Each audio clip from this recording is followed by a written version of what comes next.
Facebook has launched its facial recognition-powered photo sharing app in the EU and Canada. The program, Moments, was released in some countries in 2015, but withheld elsewhere because of local data privacy rules.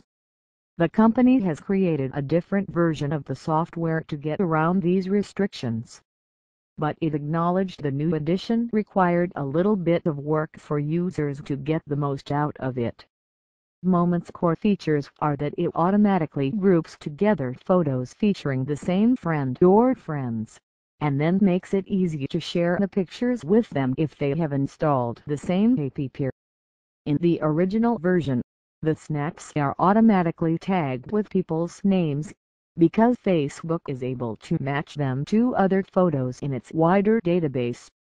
But data protection watchdogs in the EU and Canada had expressed concern their citizens would have no way to opt out of the process. To address this, the adapted app now links together photos of similar-looking faces but requires the user to identify who they are. Moments is not the only app to use facial recognition to sort images. Google Photos is the most popular alternative to do so, but the search giant has yet to extend the facility to Europe, to avoid falling foul of the Irish Data Protection Commissioner. Private sharing Facebook has not disclosed how many people have signed up to Moments since its release on the iOS and Android stores 11 months ago. However, the company has said more than 600 million pictures have been shared via the app so far.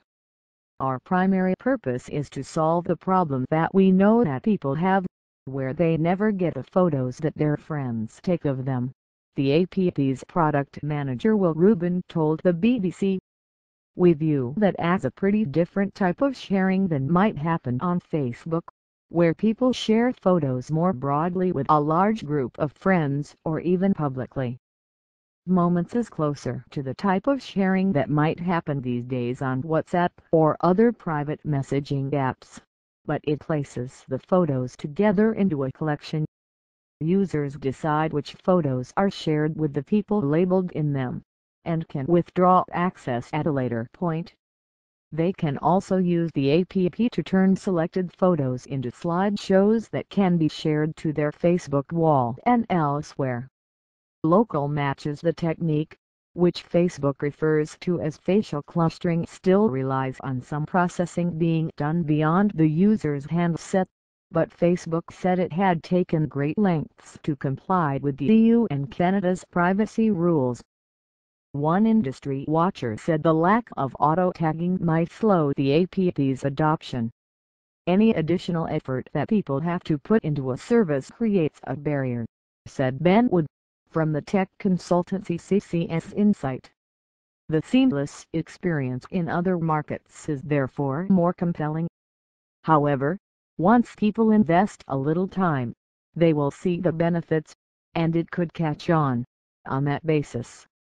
Facebook's use of facial recognition has, however, caused controversy in the U.S. Last week, the U.S. judge refused to block a class action case in which it is claimed the technology violates Illinois' Biometric Privacy Act. The law states biology-based identifiers, including facial maps and fingerprints, cannot be collected without their owner's explicit consent. Google is also being sued over the matter.